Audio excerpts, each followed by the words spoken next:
Buenos días. Hola maestra, buenas tardes.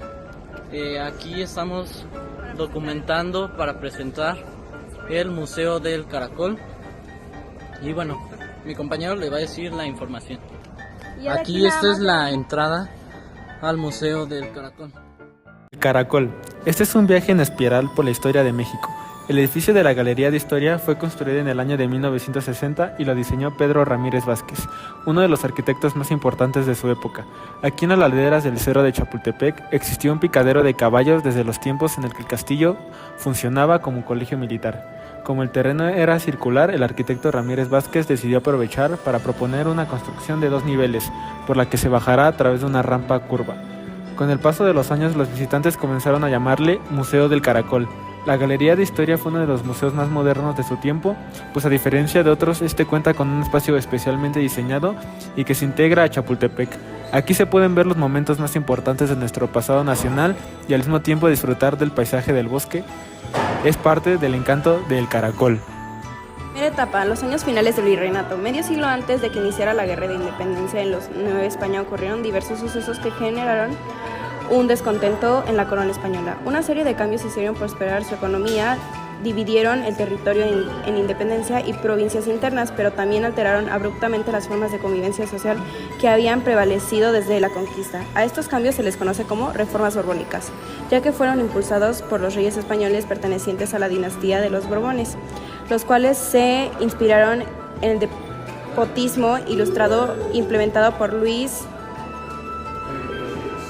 XIV en Francia. Entre las primeras disposiciones de estas reformas estaban el decreto que determinó la expulsión de los jesuitas del territorio a mediados de 1767. No obstante, que muchos de los miembros de esa orden religiosa eran criollos, pertenecientes a las familias más poderosas de Nueva España. A partir de entonces se hizo efectiva la máxima del virrey Márquez del Croix, según el cual los habitantes de la Nueva España habían nacido para callar y obedecer, y no para opinar en los asuntos de gobierno. La Plaza Mayor de la Ciudad de México en 1767. Aquí explican que durante siglos el zócalo de la capital funcionó como un enorme mercado. Casi en su totalidad estaba invadido por puestos en los que se vendían desde frutas y hierbas medicinales hasta ollas de barro y objetos rodados. El edificio que se observa al fondo era el Parlan, donde se vendían muebles, telas, cristales y otras mercancías procedentes de Europa y de Oriente. Al mercado acudían representantes de todas las clases sociales y mezclas raciales que convivían con la Nueva España. Había españoles y criollos, indígenas y mestizos, negros y mulatos, religiosos, y funcionaban reales artesanos, letrados, mineros y comerciantes. La Plaza Mayor era el sitio idóneo para enterarse de lo que ocurría en el resto del territorio, como los levantamientos populares de 1767, que surgieron por la expulsión de los jesuitas y la represión que el visitador José de Gálvez ejerció contra los insurrectos. Como en esta plaza se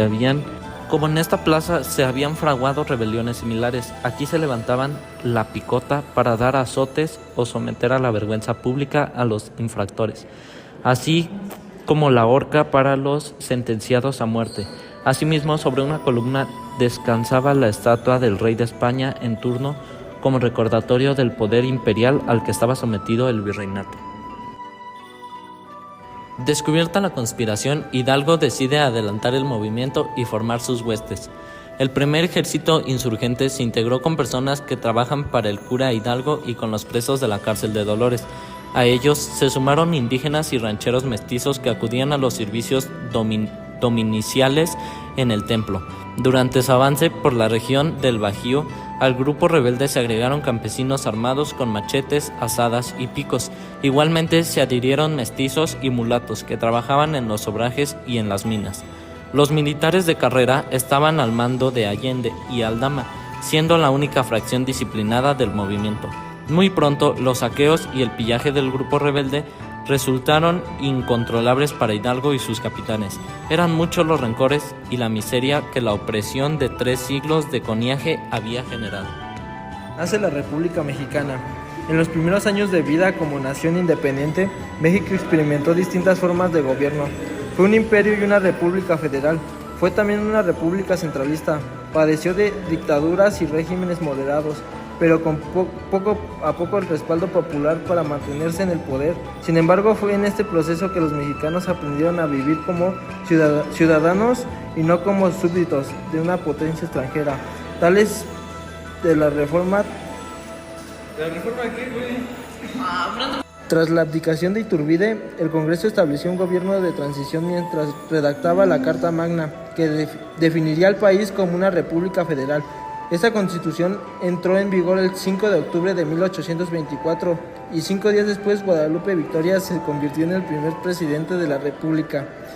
Sin embargo, la joven república y su constitución tuvieron una existencia accidentada, marcada por la inestabilidad política, los problemas y las amenazas de España por recuperar el Estados Unidos que querían extenderse hacia el oeste o costas del territorio mexicano. A ver cómo se escuchó, güey, porque hay gente que escuchó de la... La irrupción en una fortaleza, el ataque a la ciudad minera de Guanajuato, una de las más prósperas de la Nueva España, fue la primera gran batalla de la Guerra de Independencia. Hidalgo y Allende encabezaban un ejército popular formado por campesinos y artesanos, indios, mestizos, pobres, negros y un pequeño número de criollos. Carecían de disciplina militar y su armamento estaba compuesto por picos, azadas y machetes.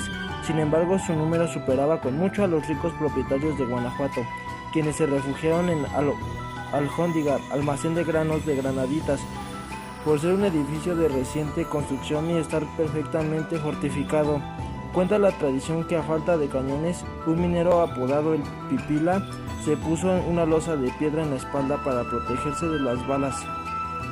Alcanzó a llegar a la puerta de la Aljóndiga y le prendió fuego. Cuando los insurgentes regresaron al edificio, se produjo la matanza de los soldados realistas y de la población civil española, que ahí se había refugiado. Este sangriento episodio causó enojo y divisiones entre los jefes insurgentes, que temieron haber perdido el control sobre los miembros de su ejército.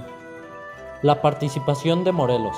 Tras la muerte de Hidalgo, la dirección del movimiento independentista fue asumida por José María Morelos y Pavón, quien para entonces ya controlaba un amplio territorio del sur del país.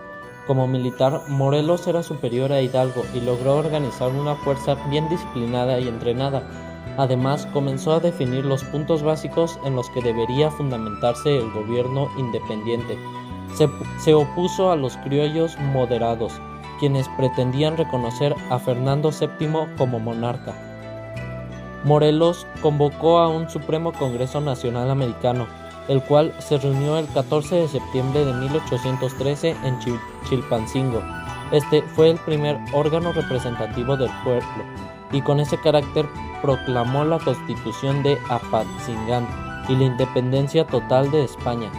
Morelos promovió también importantes reformas sociales que establecían la igualdad de todas las personas, la libertad a los esclavos y la defensa de los derechos indígenas. No obstante, a finales de 1815 fue capturado y fusilado.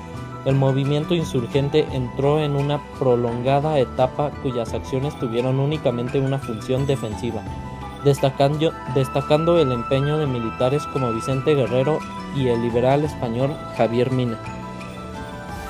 La consumación de la independencia. Así como Morelos continuó con la guerra de independencia al morir Hidalgo, Vicente Guerrero siguió peleando en el sur de México tras el fusilamiento de Morelos.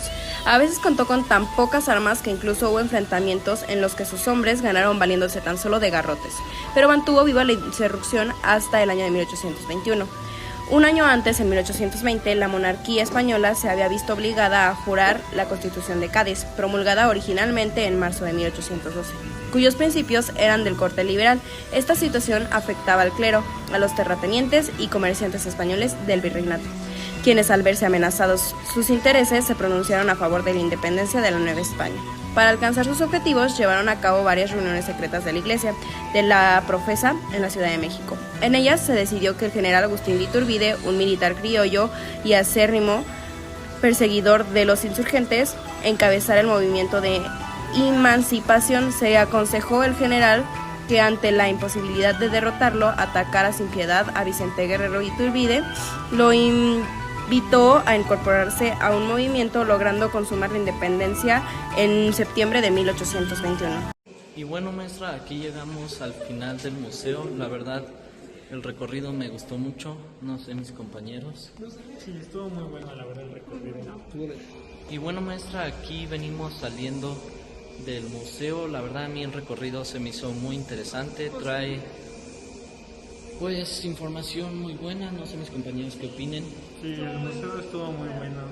Nos enseña mucho sobre la historia que ha tenido nuestro país y nos da más conocimiento. Sí, la verdad estuvo muy bueno, nos da más contexto de lo que... Sí.